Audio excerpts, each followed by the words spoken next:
Hola, bueno, vamos a empezar con un ejercicio para rememorar lo que estuvimos haciendo en las clases pasadas. Este ejercicio nos da dos aplicaciones f y g. F nos está dando su expresión analítica y de g nos da lo que sería el resultado de aplicar a los vectores 1, 0 y 0, 1. Ahora nos pide determinar el dominio, codominio y la expresión analítica para esa composición, hallar las representaciones matriciales de f y de g respecto a las bases canónicas, hallar la representación matricial de esa composición que estamos hallando respecto a las bases usuales y explicar cuál es la relación que existe entre las matrices que acabamos de sacar. Lo siguiente que nos pide es, considerando R3, la base S, que son estos vectores de aquí, hallar la representación de G composición F respecto a esa base S y a la base R3. Lo primero que vamos a necesitar es la expresión analítica de G. Este ejercicio, por suerte, ya nos da lo que serían los vectores resultantes de aplicar a 1, 0 y 0, 1. Y hacemos como siempre. Definimos un vector genérico, luego multiplicamos sus componentes por G de 1 y G de 2. Y lo que nos queda es esta expresión. Ahora sí, lo primero que nos pide es hallar el dominio, codominio de la expresión analítica de G composición F. Lo primero que vamos a hacer es analizar si se puede hacer la composición. Imaginando que las aplicaciones son como maquinitas donde F está recibiendo vectores de R3 y me da vectores de R2 y G recibe vectores de R2 y me da vectores de R4, yo le voy a insertar vectores en R3 a F. F va a hacer todo lo que tenga que hacer y va a sacarme vectores en R2. Ahora, ¿se va a poder meter a G? Se puede, porque me pide vectores de R2 también G. Entonces, G va a hacer todo lo que tiene que hacer y me va a sacar vectores en R4. Entonces, ¿se puede hacer la composición? Se puede. Bien, ahora, vamos a recordar el dominio y el codominio. ¿Qué eran?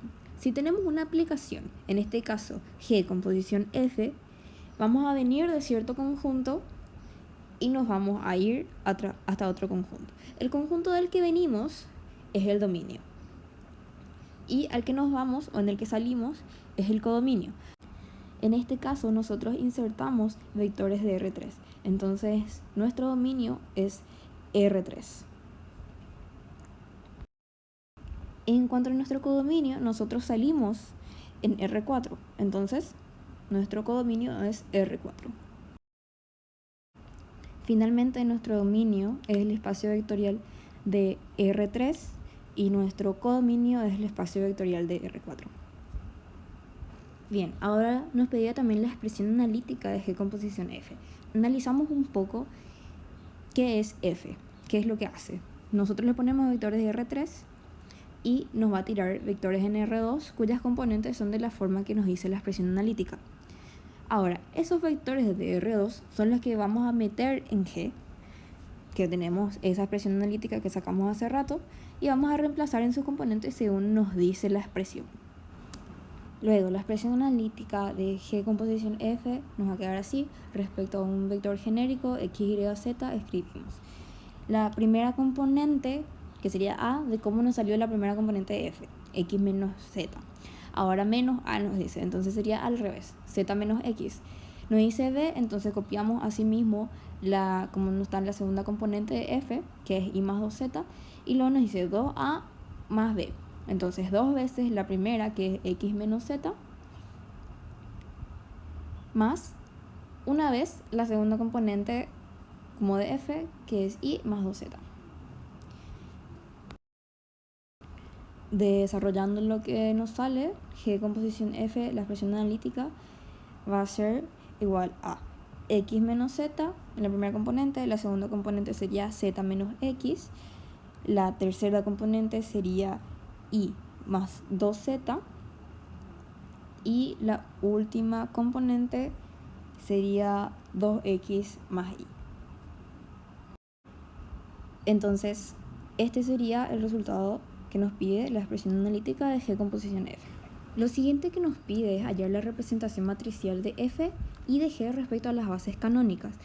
Ahora, como recordarán, para hallar la representación matricial, hallamos primero las imágenes de los vectores de la base respecto a la base que estamos coordenando. En este caso es la base canónica, que sería E1, 1, 0, 0, para E2, f de 0, 1, 0, y para E3, f de 0, 0, 1. Y hallamos los resultados poniendo la expresión analítica. En el primer caso sería 1 y 0. En el segundo sería 0, 1. Y para el tercero sería menos 1, 2. Ahora lo único que nos queda hacer es la representación matricial por sí misma. Recordamos que los vectores que hallamos están como columnas, no como filas, porque es el espacio columna en donde se encuentran todos los vectores resultado de aplicar la aplicación. Para G tendríamos el mismo procedimiento, pero en este caso G ya nos da de 1, 0 y de 0, 1 cuál es su resultado, entonces no nos queda más que poner en la matriz como columnas. Entonces sería una matriz donde su primera columna es 1, menos 1, 0 y 2, y su segunda columna es 0, 0, 1, 1. Y esa es la representación matricial de G. Tenemos entonces la representación matricial de F y la representación matricial de G que nos pedía el ejercicio. El siguiente ítem nos pide hallar la representación matricial de G composición F respecto a las bases usuales, y además tenemos que explicar la relación que existe entre las dos matrices que hallamos antes, que son la matriz de F y la de G. Ahora, para G composición F el procedimiento es el mismo que vimos con F y con G. Hallamos de los vectores de la base usual, que en este caso va a ser de R3. De G composición F sale 1, menos 1, 0, 2, para 1, 0, 0, para 0, 1, 0 sale 0, 0, 1, 1, y para G composición F de 0, 0, 1 sale menos 1, 1, 2, 0. Y nos queda hacer la matriz, que serían poner como columnas estos vectores que acabamos de sacar: 1, menos 1, 0, 2, 0, 0, 1, 1 y menos 1, 1, 2 y 0. Esta matriz que tenemos acá entonces es la representación matricial de G composición F respecto a las bases usuales. Bueno, ¿cuál es entonces la relación que tienen las matrices anteriores con esta matriz que acabamos de hallar?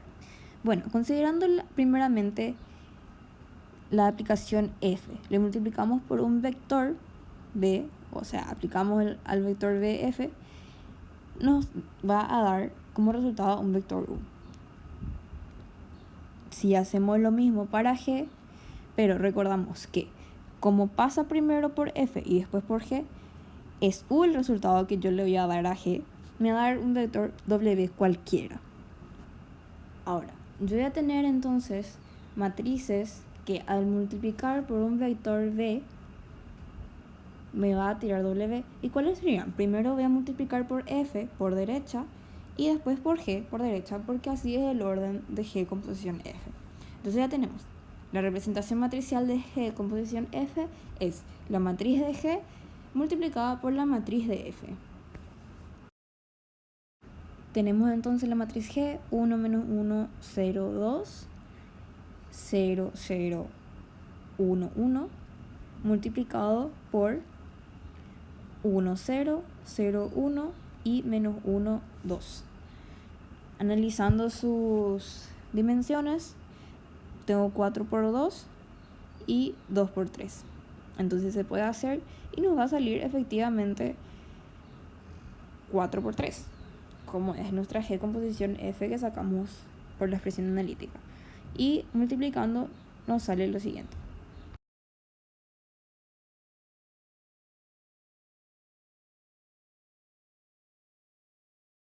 Analizando esta matriz que acabamos de obtener, vemos que es igual a la que obtuvimos recién para la G composición F, entonces ya tenemos. Esa es la relación. Bien, lo que nos pide el siguiente ítem es, si en R3 considero una base S, haya la representación matricial de G composición F respecto a la base S en R3 y a la usual en R4. Lo primero que voy a hacer es considerar esta ecuación, donde yo voy a encontrar una matriz P de tal forma que si le multiplico por un vector cualquiera respecto o coordenado a la base S, me va a dar su vector coordenado respecto, o sea, el mismo vector respecto a la base usual. Bien, ¿cómo voy a hacer para hallar esta matriz P? Bueno, debo hallar las componentes de tal forma que yo encuentro el vector coordenado respecto a la base usual, que sería esto, cuando yo le multiplico por un vector de S. En este caso, entonces, todos los vectores de S, todos estos son de S, los coordenamos respecto a la base usual E3. Como es la base usual, entonces los vectores coordenados quedan exactamente igual, que en este caso es este y este. Ahora, para formar la matriz P, lo que voy a hacer es ponerlos de esta misma forma. Este viene aquí, este aquí y este aquí. Ahora, esta matriz P lo que hace es que si yo le pongo un vector cualquiera en S, me va a dar su forma coordenada respecto a la base usual de E3. Pero, ¿para qué me sirve P? Bueno, yo sé que se cumple lo siguiente. Esta es la matriz, representación matricial respecto a las bases usuales, un vector respecto a la base usual de E3 y me da un vector respecto a la base usual de E4. Pero yo puedo reemplazar B respecto a la base usual de E3 por lo que vimos hace rato. Luego de la ecuación me queda G de composición F respecto a las bases usuales de E3 y E4 por P por B respecto a la base S, me da un vector respecto a la base usual de R4. Entonces me doy cuenta que esto está multiplicado por un vector respecto a la base S en R3 y me da un vector respecto a la base usual de R4, que es lo que me pide. Entonces lo que tenemos aquí es la representación matricial de G composición F respecto a la base S en R3 y la base usual de R4 en R4. Todo esto entonces es igual a... Todo esto sería igual entonces a la matriz de representación lineal de G composición F que obtuvimos en los ítems anteriores por la matriz P que obtuvimos recién.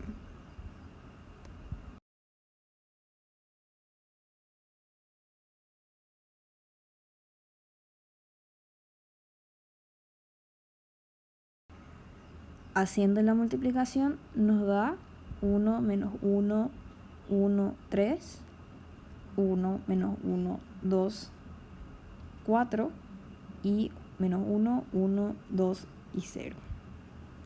Esta sería entonces la representación matricial de G composición F respecto a la base S en R3 y la base usual de R4, terminando así lo que nos pide el ejercicio. Muchas gracias.